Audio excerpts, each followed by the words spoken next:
أشهد أن لا إله إلا الله وحده لا شريك له وأشهد أن محمدا عبده ورسوله أما بعد فأعوذ بالله من الشيطان الرجيم بسم الله الرحمن الرحيم الحمد لله رب العالمين الرحمن الرحيم مالك يوم الدين إياك نعبد وإياك نستعين اهدنا الصراط المستقيم صراط الذين أنعمت عليهم غير المغضوب عليهم ولا الضالين لن تنالوا البر حتى تنفقوا مما تحبون وما تنفقوا من شيء فإن الله به عليم.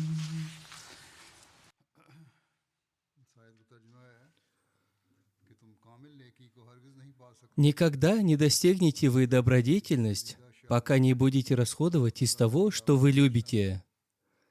И что бы вы ни расходовали, то воистину Аллах, знающий это.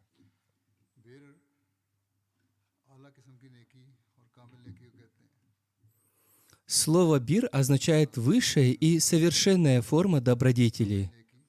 Как изрекается в Священном Коране, вы не сможете достичь совершенной добродетели, пока не будете расходовать любимые вами вещи ради довольства Всевышнего Аллаха.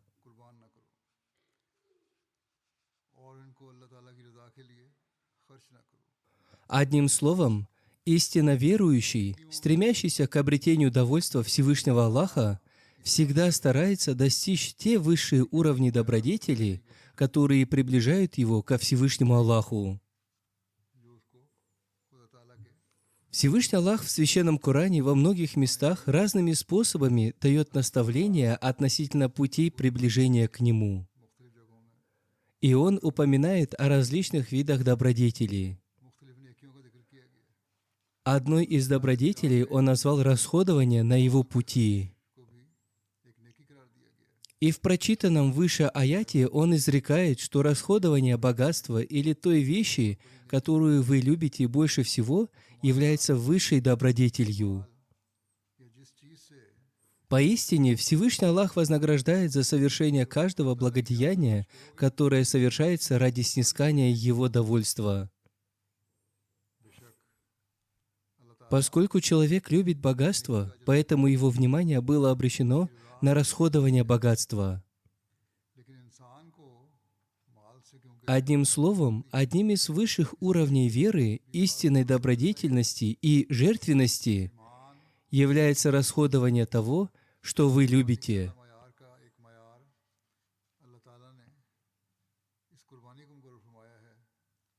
Как изрекает Всевышний Аллах, истинной добродетельностью является расходование вами того, что вы любите.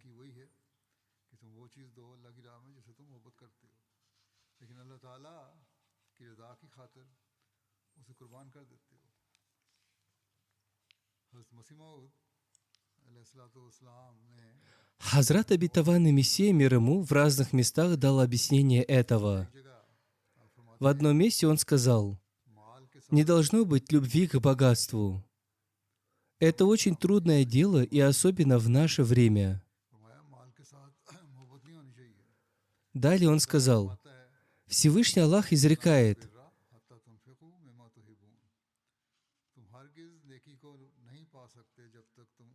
никогда не достигнете вы добродетельности, пока не будете расходовать из того, что вы любите». Если мы сравним время посланника Аллаха, мир ему и благословение Аллаха, с сегодняшним временем, то нам становится очень печально, потому что жизнь является самым ценным. И в те времена, то есть во время посланника Аллаха, мир ему и благословения Аллаха, сподвижники жертвовали своими жизнями на пути Аллаха. फरमाया कि तुम्हारी तरह वो भी बीवी और बच्चे रखते थे। Затем он сказал, जान सबको प्यारी у сподвижников тоже были жены и дети, и все дорожат своей жизнью и любят ее. Однако они всегда стремились найти возможность пожертвовать своей жизнью ради Всевышнего Аллаха. बेकार और Еще в одном месте Хазрат Обетованный Мессия мир ему изрекает, «Никто не может притязать на совершение благодеяния, расходуя негодные и бесполезные вещи. Дверь совершения благодеяния очень узка, поэтому запомните, что в нее не может войти тот, кто расходует бесполезные вещи. Потому что об этом ясно изречено. जब तक अजीज से अजीज Никогда не достигнете вы добродетельности, пока не будете расходовать из того, что вы любите». और अजीज होने का दर्जा नहीं मिल सकता। अगर तकलीफ उठाना नहीं चाहते До тех пор, пока вы не будете расходовать свои самые любимые и драгоценные вещи, вы не станете любимыми Богом и близкими к Нему. सहाबा कराम मुफ्त में इस दर्जे Если вы не желаете переносить тяготы и не желаете избрать истинную добродетель, вы никоим образом не сможете обрести успех и благополучие.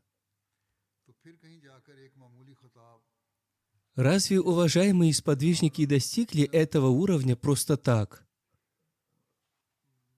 हासिल नहीं हो सकती, मिलता है। Ради получения мирских титулов приходится нести значительные расходы и тяготы, и только тогда можно обрести незначительный мирской титул, который не приносит сердечного покоя и удовлетворения. कहते हैं कि बात यह है Теперь подумайте, कि रजामंदी легко ли было обрести почетного звания рази Аллаху Анхум? हो सकती Аллах стал доволен ими, который является признаком утешения для сердца, спокойствия для души и довольства благородного Бога. Дело в том, что достижение довольства Всевышнего Аллаха, которое является источником истинного счастья, невозможно обрести без того, чтобы не пройти через временные трудности. तकलीफ के बाद मोमिन को मिलती है। Бог не может быть обманут. Благословлены те люди, которые не боятся трудностей ради обретения довольства Всевышнего Аллаха.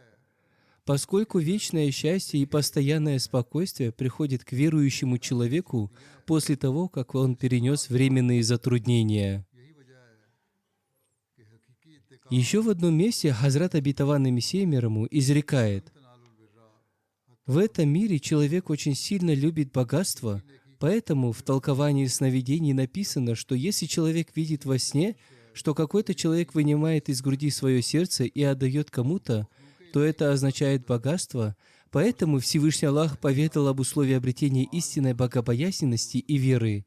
Никогда не достигнете вы благодетельности, пока не будете расходовать из того, что вы любите. Потому что большая часть отношений с творениями Бога и сочувствие к ним требует расходования. И сочувствие к Божьим творениям и соплеменникам является такой вещью, которая представляет собой вторую часть веры, без которой вера не совершенствуется и не укрепляется. Пока человек не жертвует ради других, он не может никому принести пользу. जरूरी शे है। Пожертвование для принесения пользы другим и проявление сочувствия являются очень важными вещами. इसी इशार की И в этом аяте дается учение и наставление об этом пожертвовании. अल्लाह की राह में Поэтому расходование своего богатства на пути Всевышнего Аллаха тоже является и испытанием, и свидетельством уровня чести человека и его богобоязненности. जिंदगी में В жизни Хазрата Абу Бакра, да будет доволен им Аллах, есть свидетельство высочайшего уровня его жертвенности во время испытаний посвящения своей жизни Богу. Когда святой пророк, мир ему и благословение Аллаха, рассказал об одной нужде, то он принес все свое имущество, которое было у него дома. कि माल से मोहब्बत न Еще в одном месте, давая наставление, Хазрат Обетованный Мессия мир ему сказал, हत्ता तुनफिकू मिम्मा तुहिब्बून, यानी तुम बिर तक नहीं पहुंच सकते।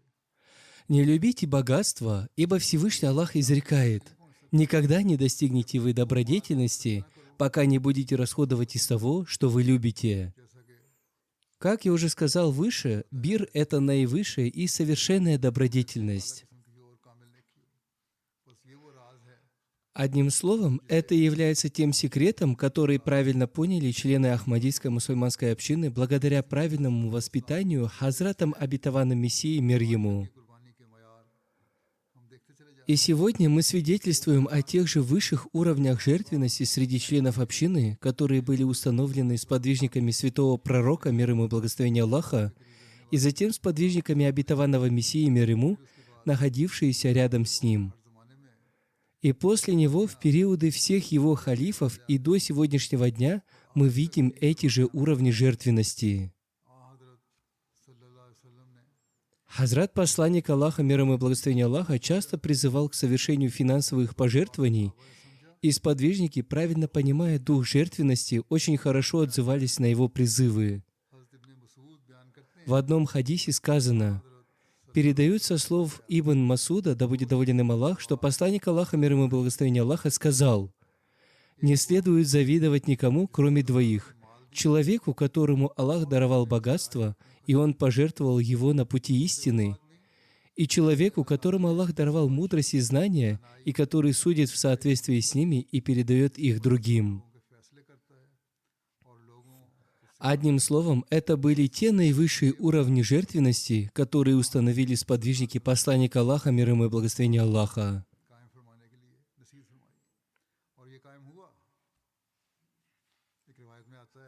Еще в одном хадисе передается, сообщается, что Абу Масуд аль-Ансари, да будет доволен им Аллах, сказал: «Когда посланник Аллаха, мир ему и благословение Аллаха, велел нам подавать милостыню, мы стали ходить на базар и переносить грузы, получая за это по мудду зерна, мудд – мера, равная нескольким килограммам. А сегодня некоторые из жертвующих имеют по 100 тысяч дирхемов». Сподвижники, отзываясь на призыв посланника Аллаха, мир ему и благословение Аллаха, зарабатывали и принимали участие в совершении пожертвований, они просили у других деньги для этого. И Всевышний Аллах настолько благословил имущество тех, кто зарабатывали и жертвовали на пути Аллаха, что Всевышний Аллах обогатил их богатством в сотни тысяч дирхемов, и этот же дух, посланник Аллаха, мир ему и благословение Аллаха, пожелал создать и в нас. И это также является тем, к чему наставляет нас Всевышний Аллах в Священном Коране. «Расходуйте на пути Аллаха то, что вы любите».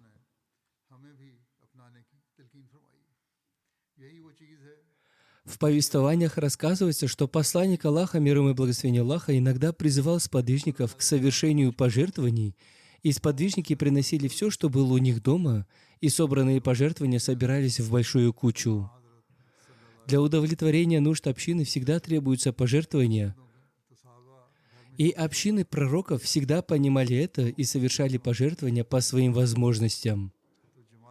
О том, насколько благословенными являются пожертвования, посланник Аллаха, мир ему и благословение Аллаха, наставляя свою своячницу Асму, сказал: «Расходуй, не считая, иначе Всевышний Аллах будет давать тебе также, считая. Не закрывай своего кошелька из-за скупости, иначе Всевышний Аллах закроет его. Расходуй щедро по мере своей возможности и уповай на Всевышнего Аллаха, и Он будет продолжать давать тебе».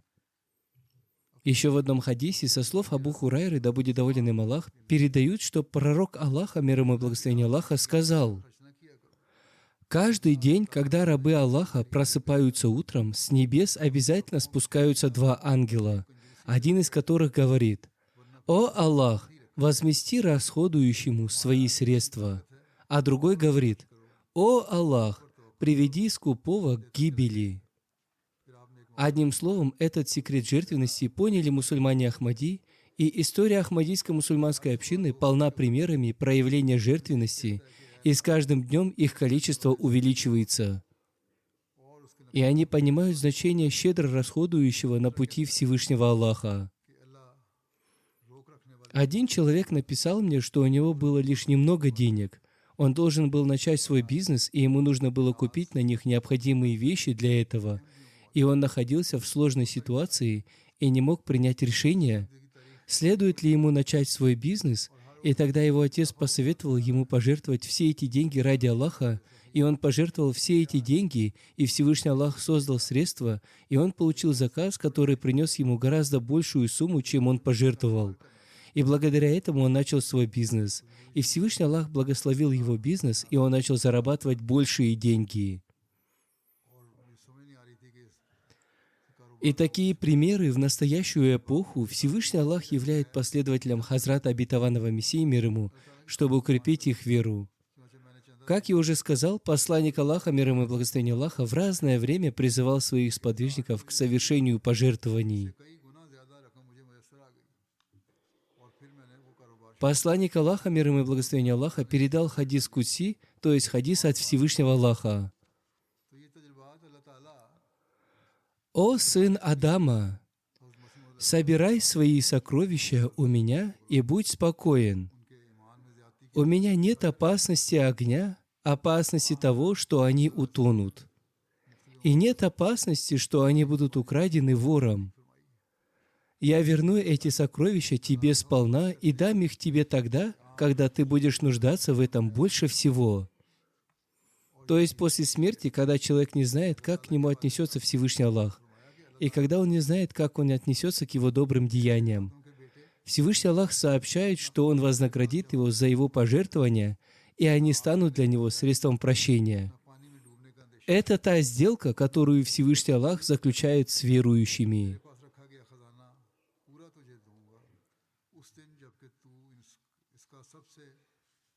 Хазрат Обетованный Мессия мир ему в одном месте изрекает: «Я, несомненно, считаю, что скупость и вера не могут сосуществовать в одном сердце.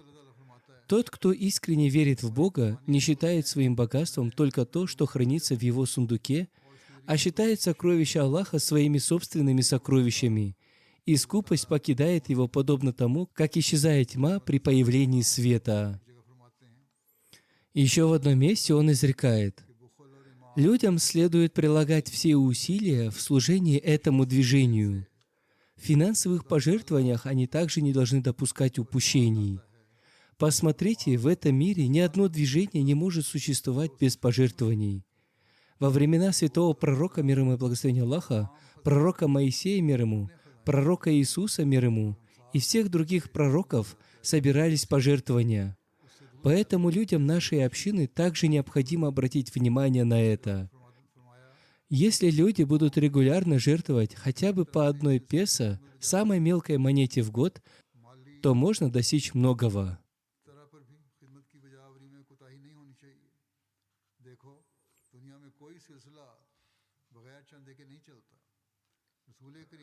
В связи с этим необходимо обратить внимание на пример первого халифа Обетованного Мессии, да будет доволен им Аллах, который, откликнувшись на призыв Хазрата Обетованного Мессии мир ему, совершал пожертвования ради осуществления миссии Хазрата Обетованного Мессии мир ему. Хазрат Обетованный Мессия мир ему, вспоминая о нем в одном месте, сказал: «Если я позволил бы ему, то он пожертвовал бы всем для того, чтобы выполнить свою обязанность не только в духовном общении со мной, но и постоянно пребывая рядом со мной физически». Затем Хазрат Обетованный Мессия мир ему в качестве примера привел несколько строчек из письма первого халифа Обетованного Мессии, которые он написал, обращаясь к Хазрату Обетованному Мессии мир ему. «Я полностью посвящаю себя служению на вашем пути. Все, что у меня есть, принадлежит вам. О мой наставник, я с полной искренностью заявляю, что если все мое богатство будет израсходовано на распространение религии, я достигну своей цели. Если вы беспокоитесь в связи с задержкой издания книги Барахине Ахмадия, то позвольте мне оказать скромную услугу, оплатив все затраты на ее издание». И он с большой болью написал, что он считает это своим счастьем. Вот таким был уровень жертвенности Хазрата первого халифа Обетованного Мессии. Когда Хазрат второй халиф Обетованного Мессии основал фонды Вакфи Джадид и Тахрики Джадид, он призывал людей к совершению пожертвований, и множество людей, включая бедных, начали приносить небольшие суммы в виде пожертвований. Одни приносили курицу, другие яйца и говорили: «Мы отдали все, что у нас было». В то время Хазрат второй халиф Обетованного Мессии приводил примеры бедных людей из старших сподвижников, которые совершали пожертвования. В связи с этим Хазрат Обетованный Реформатор привел пример Хазрата доктора халифа Рашидуддина, который был отцом первой жены Хазрата второго халифа Обетованного Мессии, Хазрат Насиры, мир ей. Он также был дедушкой Хазрата третьего халифа Обетованного Мессии. Хазрат Обетованный Реформатор написал, что когда Хазрат доктор халифа Рашидуддин услышал о притязании Хазрата Обетованного Мессии, мир ему, он сразу сказал, что человек, который делает такое великое притязание, не может быть лжецом. То есть Хазрат доктора халифа Рашидуддин сказал, что ему не нужны дополнительные доказательства, так как это притязание настолько велико, что он не нуждается в других аргументах. Он сказал: «Я верю, что он действительно является Мессией». И очень скоро он принес баят, обет верности Хазрату Обетованному Мессии, мир ему. Хазрат Обетованный Мессия, мир ему, записал его имя среди своих 12 сподвижников. И его финансовые пожертвования стали настолько великими, что Хазрат Обетованный Мессия, мир ему, дал ему письменное подтверждение, что он принес такие большие финансовые пожертвования ради этого движения, что в будущем ему не нужно будет делать дополнительные пожертвования. Однако он продолжал жертвовать. Хазрат Обетованный Мессия, мир ему, выразил свое довольство этим.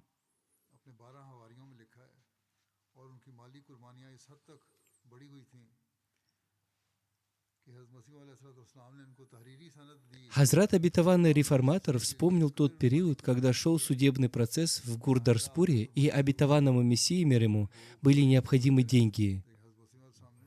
Хазрат Обетованный Мессия, мир ему, обратился с призывом к друзьям, говоря, что расходы увеличиваются, поскольку Лангар-хана, благотворительная столовая, была организована в 2 местах – в Кадиане и здесь, в Гурдарспуре. Из-за присутствия Хазрата Обетованного Мессии, мир ему, в Гурдарспуре, туда приходили люди, им также подавали еду, и он сказал, что помимо этого на судебное дело также расходуются средства. Поэтому он призвал друзей обратить внимание на помощь, то есть на пожертвования для покрытия расходов. Когда призыв Хазрата Обетованного Мессии, мир ему, дошел до доктора Сахиба, случилось так, что в тот же день он получил зарплату, которая составила около 450 рупий. В то время это была большая сумма. Все эти деньги он немедленно отправил на служение Хазрату Обетованному Мессии, мир ему. Один из друзей спросил доктора Сахиба, не хочет ли он оставить немного денег для нужд своего дома, на что он ответил: «Если Мессия Бога пишет, что нужны пожертвования для религии, то для чего мне оставлять себе деньги?» В общем, доктор Сахиб был настолько поглощен пожертвованием ради религии, что Хазрат Обетованный Мессия, мир ему, почувствовал необходимость удержать его от этого, сказав, что теперь ему больше не нужно совершать пожертвований. Одним словом, это были те примеры, которые установили сподвижники начального периода ислама и сподвижники Хазрата Обетованного Мессии, мир ему. Затем эти примеры продолжали проявляться в периоды каждого из его халифов. Я хочу привести 1-2 примера из времени Хазрата Обетованного Мессии, мир ему.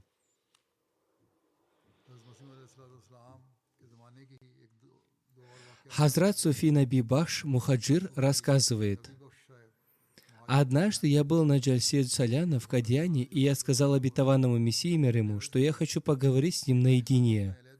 Обетованный Мессия, мир ему, сказал зайти в дом. Но когда я зашел, дверь осталась открытой, и за мной вошло еще несколько человек. Я сказал Обетованному Мессии, мир ему: мой отец говорит, мы дали своему сыну очень хорошее образование, но после того, как он начал работать, он ничем не помогает нам. А моя жена говорит: после того, как ты стал мусульманином Ахмади, мне приходится продавать свои золотые украшения». Хузур поясняет: то есть на него пожаловались и его отец, и его жена в связи с продажей золотых украшений для удовлетворения их домашних нужд.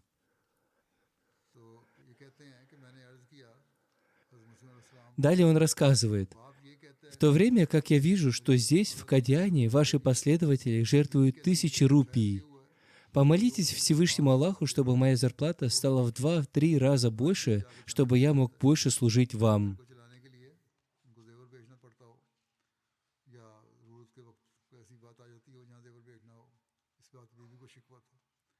कहने लगे कि बाप को भी शिकवा है, बीवी को भी शिकवा है। Упомянув эти жалобы, он говорит, что, глядя на примеры других людей, у него возникает желание пожертвовать еще больше.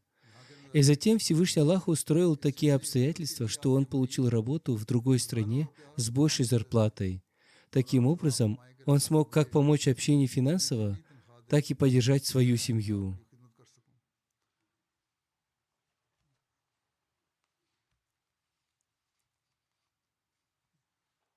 इन शिकवों का जिक्र करके फिर आप कहते हैं कि लोगों के नमूने जब देखता हूँ Эти благочестивые люди, которые благодаря духовной силе Хазрата Обетованного Мессии мир ему, несмотря на эпоху, когда материальный мир преобладал, совершали пожертвования, и они остаются для нас примером.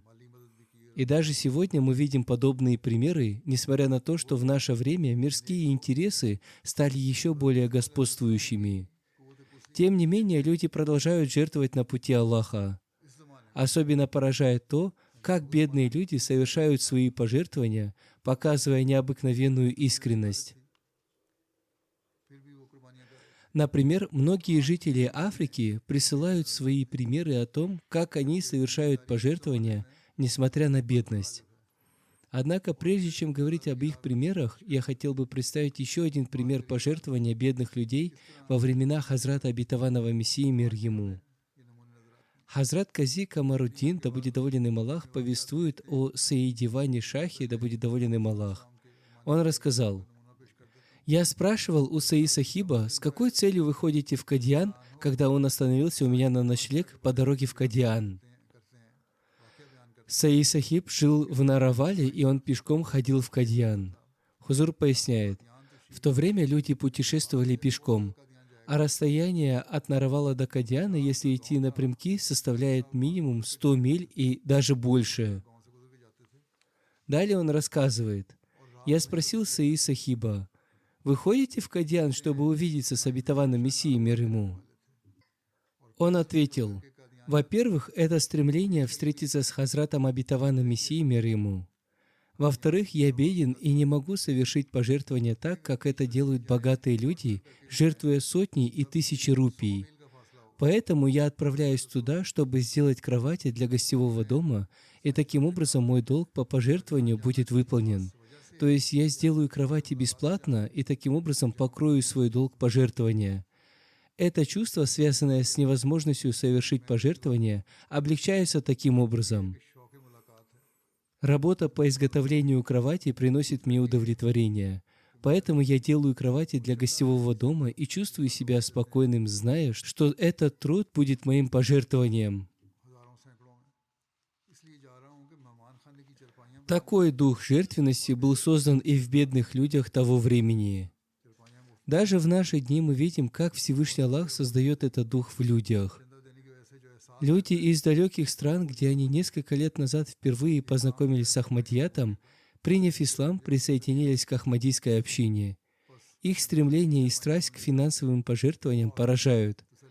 Мы видим в них тот же самый дух, который существовал 14 веков назад. Мы можем видеть ту же страсть в некоторых людях, которых обетованный Мессия мир ему представлял в свое время в качестве примеров. И именно этот дух и страсть присущи сегодня членам Ахмадийской мусульманской общины из-за обновления их веры после уверования в обетованного Мессию мир ему.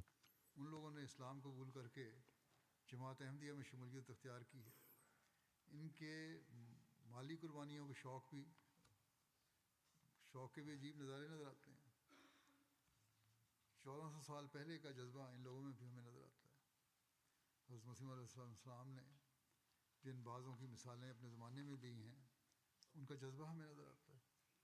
और ये वो रूह है जो आज जमात अहमदिया में हज़रत मसीह अलैहिस्सलाम को मानने के बाद ईमान में ताज़गी की वजह से पैदा हुई।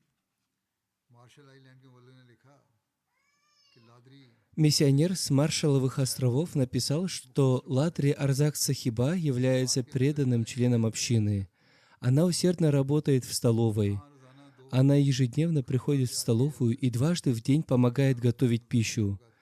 И когда она получает жалование, то прежде всего она совершает пожертвования от своего имени и от имени своих 5 внуков и внучек. Ее пожертвования в фонд Вакф Джадид являются одними из самых значительных. И эти люди относятся к бедным семьям, и их примеры напоминают благословенные слова Хазрата Обетованного Мессии, мир ему, о том, что богобоязненный может найти счастье и в хижине, которое не может найти человек, погрузившийся в мирские желания и жадность, находясь в роскошном дворце. Еще один пример с Маршалловых островов одной женщины по имени Лорин Сахиба, которая работает в столовой общины. Миссионер пишет: «Я напомнил членам общины о том, что год подходит к концу, и собранная нами в этом году сумма меньше, чем она была в прошлом году». В пятницу Лорин Сахиба пришла в офис и совершила дополнительное пожертвование в фонд Вакф Джадид, чтобы собранная нами в этом году сумма была равна сумме пожертвований прошлого года или превысила ее. Наш миссионер из Казахстана, рассказывая о пожертвованиях Аяна Абраева, пишет, что он пережил такие времена, когда у него не было денег, чтобы купить себе хлеба, и ему приходилось брать в долг продукты и еду. Его жена выразила свое беспокойство о том, как при таких обстоятельствах они будут жить дальше. Он пишет: «Я стал совершать пожертвования, следуя принципу: как только у меня появляются деньги, я прежде всего совершаю пожертвования, и Всевышний Аллах относится ко мне удивительным образом. Всякий раз, когда я совершаю пожертвования, Всевышний Аллах одаривает меня большими финансовыми средствами, и когда моя жена спрашивает, откуда к тебе приходят деньги, я отвечаю ей: это все является благословением совершенных мной пожертвований». Всевышний Аллах никогда не остается в долгу. Он изрекает: «Если вы расходуете ради Него, взамен Он даст вам больше, и Он не нарушает своего обещания». Недалеко от города Мурва в Камеруне есть община, и один мусульманин Ахмади из этой общины по имени Мухаммад Юхсин, который работал на фермах других людей, был очень бедным, и после того, как он стал мусульманином Ахмади, он начал совершать пожертвования, и он пишет: «Благодаря моим пожертвованиям Всевышний Аллах благословил меня таким образом, что я стал владельцем собственной фермы, и это дает мне удовлетворение в связи с тем, что Всевышний Аллах принял мои пожертвования и вознаградил меня намного большим и сделал меня владельцем фермы. Раньше я работал на чужих фермах, а теперь я стал владельцем собственной фермы». Миссионер из Нигера пишет об одном бедном мусульманине Ахмади по имени Лаули Сахиб, который сказал: «Я выращиваю бархатцы, тигровый глаз, и в своем сердце я решил, что 10-ю часть урожая я буду жертвовать, и никому не сказал об этом. И случилось так, что из-за сильных дождей посевы пострадали, и ожидать урожая было нереально, поскольку эти посевы не нуждаются в большом количестве воды. У соседей посевы были полностью уничтожены, или их было очень мало. Однако меня Всевышний Аллах благословил таким образом, что в то время как люди собрали по 5-6 мешков с больших участков земли, я собрал 11 мешков со своего небольшого участка. В тех случаях, когда посевы гибнут, цены на базарах растут, и человек может хорошо заработать. Однако он не поддался жадности ради денег, и он выполнил свое обещание, данное им в тайне Всевышнему Аллаху, и согласно своему обещанию, 11-й мешок он пожертвовал на пути Аллаха, и любовь к деньгам не возобладала над ним. Подобные примеры пожертвований можно найти в общине по всему миру.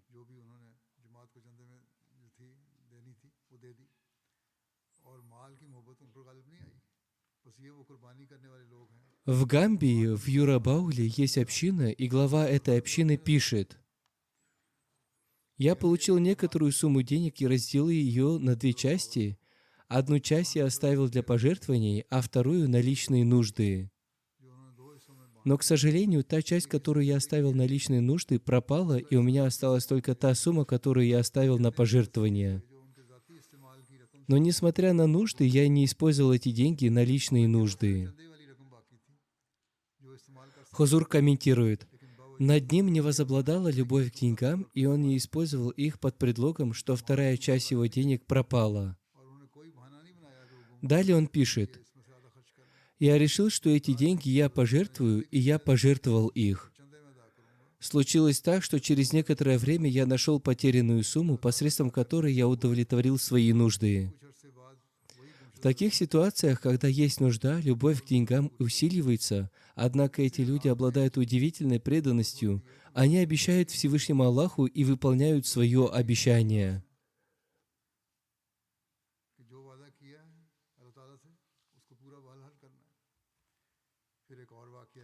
И еще один пример того, как любовь к деньгам и нужда в деньгах не возобладали над совершением пожертвования.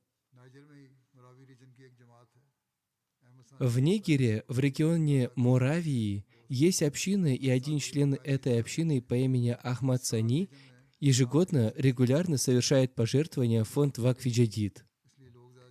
В этом году в их регионе селевой поток уничтожил урожай, и мы думали, что в этом регионе люди не смогут совершить пожертвования.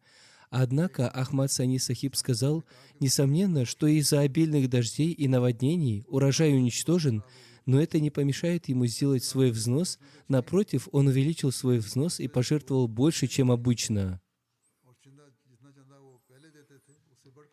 Еще один пример того, как, несмотря на свои нужды, предпочтение было отдано пожертвованию. В Никере есть община в Дипсу. В этом регионе из-за засухи урожай был небольшим. Хузур комментирует: «Где-то не бывает урожая из-за обильных дождей, где-то из-за засухи. Это все относится к стихийным бедствиям». И в дополнение к этому политическая обстановка в этой стране усугубляет проблемы. И из-за этого цены на продукты очень выросли. Большинство наших общин находится в селах. Увидев эту ситуацию, наш местный миссионер беспокоился в связи с тем, что у людей нет денег, и они не смогут совершить пожертвований. Однако я сказал членам общины: «Год фонда Вакф Джадид заканчивается, что нам делать?»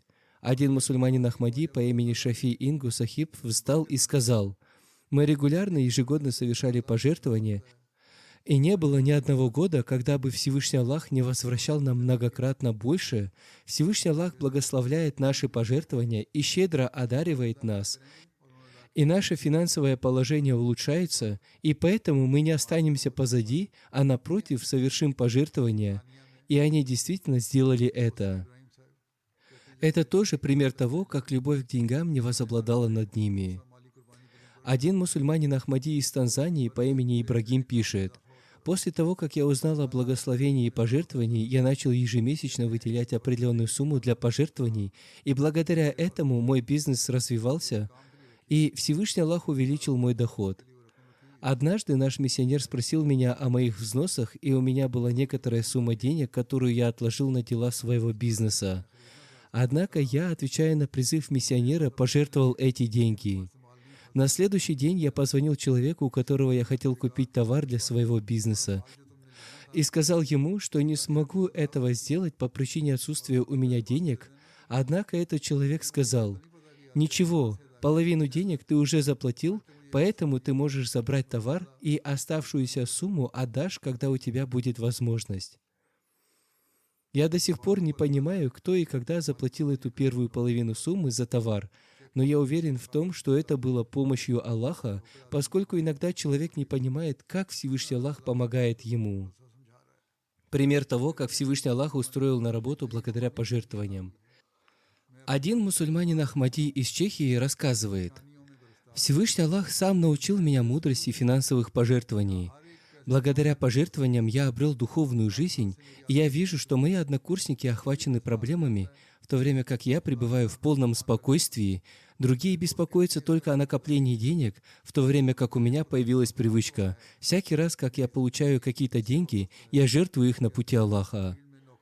Мои друзья утверждают, что все это бесполезно, однако, клянусь Богом, моя жизнь уже тесно связана с пожертвованиями. Я искал работу, соответствующую моему образованию, но сталкивался с трудностями. Благодаря моим пожертвованиям эти трудности исчезли. У меня не было жилья, и Всевышний Аллах устроил для меня жилье. Мой карман всегда был пуст, но теперь благодаря милости Всевышнего Аллаха он всегда полон. Я совершаю пожертвования, и Всевышний Аллах снова наполняет мои карманы. И инспектор по сбору взносов в фонд Вакф Джадид из Индии пишет: обещание одного мусульманина Ахмади в фонд Вакф Джадид составляло 24 тысячи рупий, и до конца года оставалось всего несколько дней. Он сказал, что у него есть немного денег, которые он отложил для другого важного дела. Я сказал ему: год фонда Вакф Джадид уже подходит к концу. Посмотрите сами, совершите ли вы пожертвование сейчас или сделайте это позже. Он ответил: я жертвую, уповая на Аллаха. На следующий день он позвонил мне и сообщил, что ему неожиданно вернули крупную сумму, которая была задержана в связи с его бизнесом. Ему вернули 50 тысяч рупий и пообещали вскоре вернуть оставшуюся сумму денег. Посмотрите, ради Всевышнего Аллаха он оставил любовь к деньгам и оставил свою собственную нужду, пожертвовав на нужды общины, и в ответ Всевышний Аллах сказал: «Я помогу тебе». И посмотрите, каким образом Всевышний Аллах помог ему. По милости Всевышнего Аллаха все расходы общины покрываются благодаря пожертвованиям. Как сказал Хазрат Обетованный Мессия мир ему, не было ни одного пророка, который не призывал бы к совершению пожертвований ради удовлетворения нужд своей общины. И поэтому и в нашей общине призывают к совершению пожертвований для покрытия расходов общины. Все пожертвования, собранные в фонды Тахрики Джадид и Вакф Джадид, приходят в центр, а остальные пожертвования расходуются внутри стран. Однако жители африканских стран являются бедными, и несмотря на то, что они совершают пожертвования, они не покрывают расходы общины, расходы на миссионерские дома, расходы на содержание мечетей и на другие проекты в Африке. В Африке уже построены 7953 мечети, 306 мечетей находятся в процессе строительства, и ежегодно разрабатываются новые проекты для строительства новых мечетей. В Африке есть 1800 миссионерских домов, и некоторые из них община арендует. В Африке работает более 400 миссионеров, присланных из центра, и более 2000 местных миссионеров. Кроме Африки, расходы на этих пожертвований покрывают нужды Кадьяна и островов в Северной Америке. На содержание миссионерских домов расходуются большие деньги. Кроме этого, есть расходы на издание и распространение литературы общины. Большая часть литературы, включающая в себя объемные книги, рассылаются отсюда, из Лондона, и много литературы и даже объемные книги раздаются бесплатно. Некоторая литература издается в Африке, и на это расходуется большая сумма денег, которую покрывает Всевышний Аллах по своей милости. Иногда мы не знаем, как будут покрыты большие расходы при незначительных доходах для осуществления больших проектов. Если объединить взносы, собранные в фондах Тахрики Джадид и Вакф Джадид, которые поступают в центр, то их общая сумма составит 31 миллион фунтов. По милости Всевышнего Аллаха, примерно такая же сумма необходима для осуществления миссионерской деятельности в 106 странах.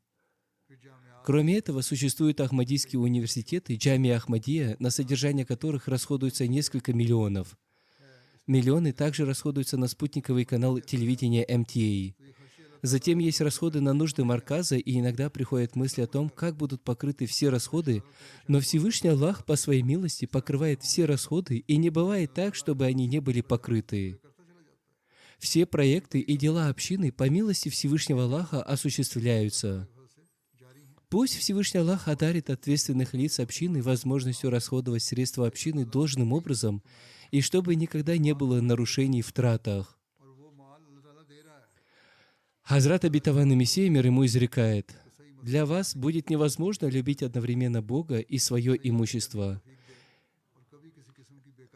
Счастлив тот, кто любит Всевышнего Аллаха. Если кто-то расходует свое имущество с любовью ко Всевышнему Аллаху, то я убежден в том, что Всевышний Аллах благословит его имущество. Поскольку богатство приходит не само по себе, оно приходит согласно желанию Всевышнего Аллаха. Если человек пожертвует часть своего имущества на пути Всевышнего Аллаха, то Всевышний Аллах обязательно вернет ему эту часть. Кто не служит Всевышнему Аллаху из-за любви к своему имуществу, тот обязательно потеряет его. Не думайте, что богатство приходит благодаря вашим усилиям, напротив, оно приходит от Аллаха.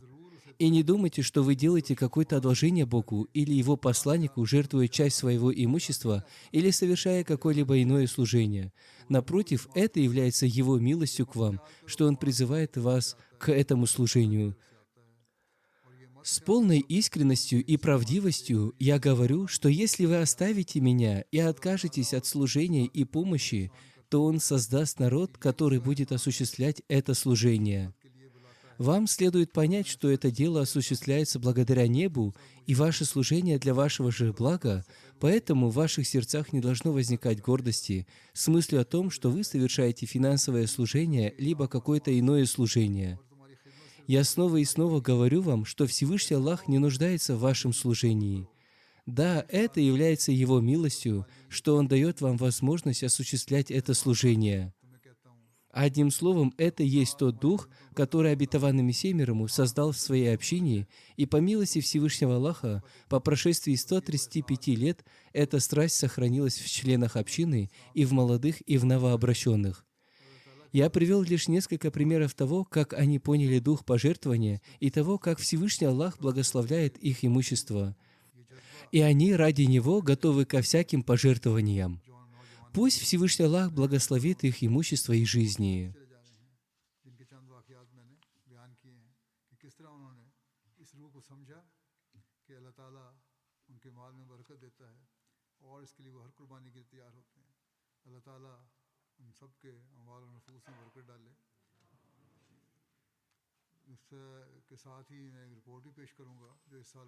По милости Аллаха, 31 декабря завершился 67-й год программы «Вакф Джадид».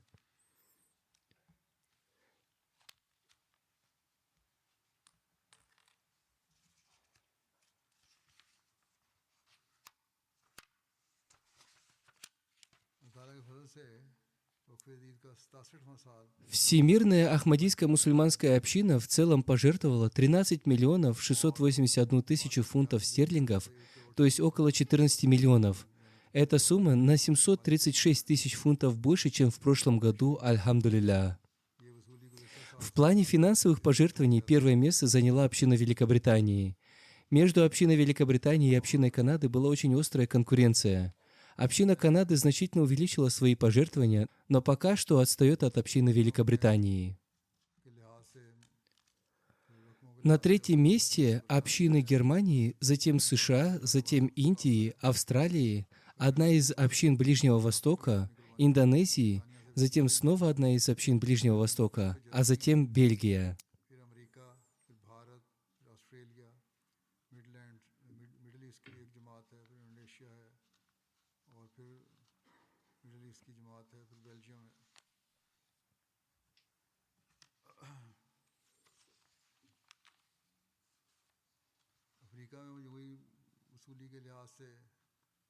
В Африке, если рассматривать общие финансовые сборы, первое место занимает община Ганы, затем идет община Маврикия, и на третьем месте находится община Буркина-Фасо.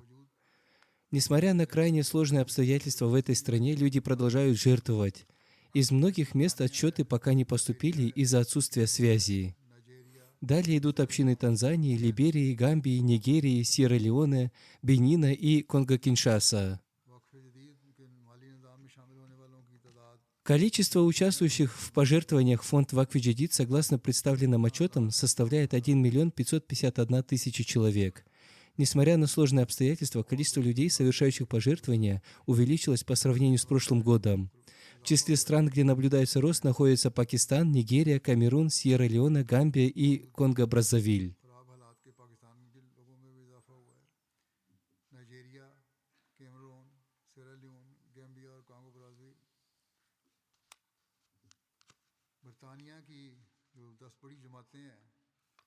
В Великобритании 10 общин, отличившихся наибольшими финансовыми пожертвованиями, распределились следующим образом. Фарнхэм, Вустер-Парк, Исламабад, Уолсол, Олдершот-Саут, Эш, Чимсаут, Джиллингем, Олдершот-Норт и Юэл. 5 ведущих регионов Великобритании по пожертвованиям: Исламабад, Байтуль-Футух, Мидлендс, Мечеть Фазл и Батуль-Ихсан. Детская организация общины, связанная с программой Вакфи-Джадид, ведет отдельный учет. 10 ведущих общин Великобритании с участием детей в пожертвованиях расположились следующим образом. Олдершот, Олдершот Норт, Фарнхэм, Эш, Олдершот Саут, Барден, Чимсаут, Исламабад, Роухэмптон, Вейл, Манчестер Норт и Уолсол. В Канаде по объему собранных средств по регионам общины распределились следующим образом. Вон, Калгари, Пис-Виллидж, Ванкувер, Торонто-Вест, Брамптон-Ист и Торонто. 10 крупнейших по сумме пожертвований общин Канады. Гамильтон на первом месте, затем Эдмонд-Вест, Гамильтон-Маунтин, Милтон-Ист, Бейтар-Рахман, Дурим-Вест и Регина, Монреаль-Вест, Бейталь-Афиет, Виннипег, Эдрил-Ллойд-Минстер и Ньюфаундленд.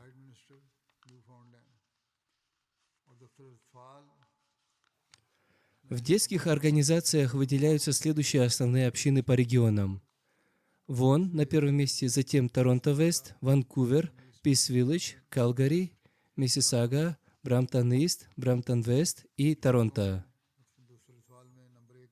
Первые детские организации по сумме пожертвований: Дурим-Вест, Хадика Ахмад, Брэдфорд-Ист, Монреал-Вест, Хамилтон-Ист, Хамилтон, Хамилтон-Маунтин, Энфилд, Милтон-Вест и Уинсор. 5 местных общин Германии по регионам. Гамбург на первом месте, затем Франкфурт, Висбаден, Гроссгерау и Ричштадт. 10 общин Германии: Ротгау, Нида, Рейдермарк, Флёрсхайм, Нойизенбург, Кобленц, Вайнгартен, Пиннеберг, Берлин и Нойс. 5 регионов детских организаций: Висбаден, Гамбург, Гессен, Юго-Запад, Вестфалия и Дитценбах.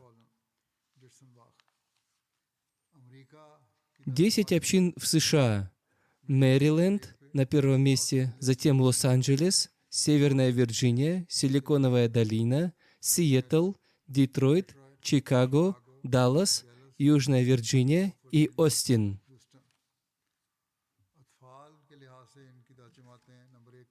10 общин детских организаций: Сиэтл на первом месте, затем Филадельфия, Северная Вирджиния, Джорджия и Каролина, Чикаго, Остин, Даллас, Ошкош, Детройт и Мэриленд. В Пакистане, по милости Аллаха, также были приложены большие усилия и совершены пожертвования. Среди городов на первом месте Лахор, на втором Рабва, на третьем Карачи.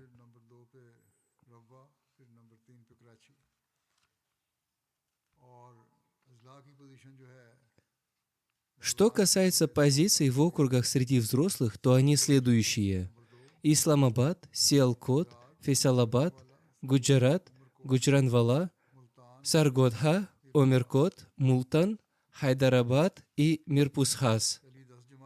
Первые 10 общин следующие: Исламабад, Тауншип Лахор, Даруль-Зикр Лахор, Азизабад Карачи, Аллама Икбал Таун Лахор, Саманабад Лахор, Бейталь-Фазль Файсалабад, Мултан Сити, Дели-Гейт Лахор и Гуджранвала Сити.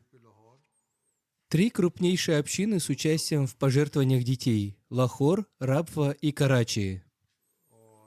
Детские организации по округам: Исламабад, Сиалкот, Наравал, Омаркот, Равалпинди, Гуджранвала, Мирпурхас, Гуджрат, Хайдарабад и Шейхупура.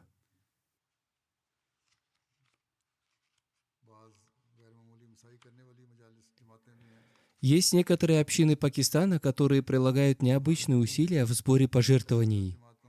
Первые 10 общин Индии по штатам: Керала на первом месте, затем Тамильнад, Джамму и Кашмир, Карнатака, Телангана, Ориса, Пенджаб, Западный Бенгал, Махараштра, Уттар-Прадеш.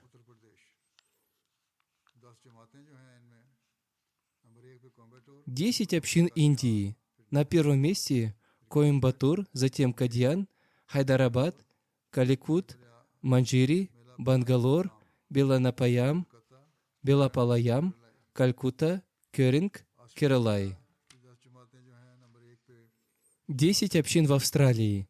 На первом месте Касл-Хилл, затем Мельбурн, Лонг-Уоррен, Марсден-Парк, Мельбурн-Клайд, Логан-Ист, Мельбурн-Бервик, Пенрид, Перт, Аделаида, Аделаида-Вест. 10 общин среди взрослых в Австралии. На первом месте Касл-Хилл, затем Мельбурн, Лонг-Уоррен, Марсден-Парк, Логан-Ист, Мельбурн-Бервик, Мельбурн-Клайд, Пенрид, Перт, Аделаида-Вест и Блэктаун. Общины, в которых дети совершили наибольшие пожертвования. Мельбурн Лонг, Уоррен, Перт, Пламптон, Аделаида Саут, Мельбурн Клайд, Пенрид, Мельбурн Вест, Марсден Парк, Брисбен Централ и Мельбурн Бервик.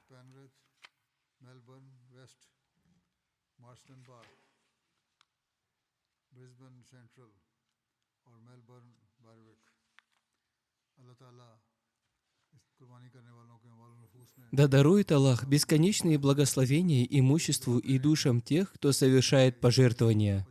Пусть этот 2025 год станет годом благословений для общины. Пусть Аллах защитит общину от всякого зла. В Пакистане существуют экстремистские группы, которые время от времени проявляют свою активность. Под предлогом противостояния общине или под прикрытием закона они продолжают пытаться совершать различные виды насилия. Ни кладбища, ни дома не защищены от их злодеяний. Да воздаст Аллах этим жестоким людям за их поступки и накажет их как можно скорее. Пусть Аллах оберегает мусульман Ахмади своей защитой. Равва также получает угрозу от этих злодеев. Пусть Аллах продолжит защищать этот город. Я ранее обратил ваше внимание к важности чтения Даруд-Шариф и некоторых других молитв. Мусульмане Ахмади в Пакистане, а также по всему миру должны уделять этим мольбам особое внимание. Молитесь за мусульман Ахмади в Бангладеш. Пусть Аллах сохранит их от зла экстремистов. В Сирии также пришло новое правительство. Пусть Аллах защитит мусульман Ахмади там от всякого зла и сохранит их под своей защитой. Да сохранит Аллах под своей защитой мусульман Ахмади, живущих в других странах, включая и африканские страны. Каждый мусульманин Ахмади должен особенно молиться за это. Молитесь за свои страны, и те мусульмане Ахмади, которые живут за пределами Пакистана, пусть молятся за Пакистан. Молитесь за улучшение общей ситуации в мире в связи с войнами. Пусть Аллах защитит каждого невинного и угнетенного от их пагубных последствий. Люди празднуют Новый год с фейерверками и тому подобным. Люди озабочены только своим собственным счастьем и не обращают внимания на боль других. Могущественные государства продолжают творить несправедливость в отношении более бедных и угнетенных стран мира.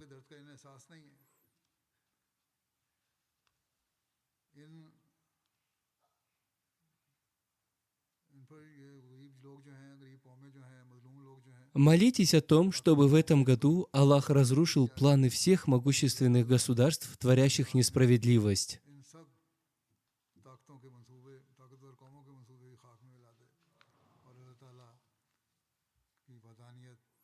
Пусть мы станем свидетелями установления единства Бога в мире, и пусть Аллах поможет нам в этом. Аминь.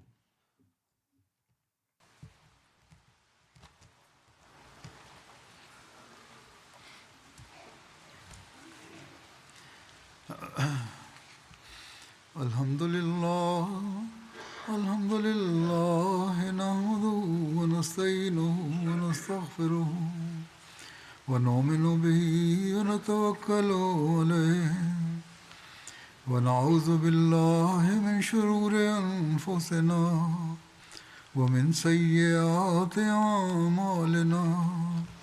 Man yahdihillahu fala mudilla lahu ومن يضلل فلا هادي له ونشهد أن لا إله إلا الله ونشهد أن محمدا عبده ورسوله عباد الله رحمكم الله إن الله يأمر بالعدل والإحسان وإيتاء ذي القربى وينهى عن الفحشاء والمنكر والبغي يعظكم لعلكم تذكرون اذكروا الله يذكركم وادعوه يستجب لكم ولذكر الله أكبر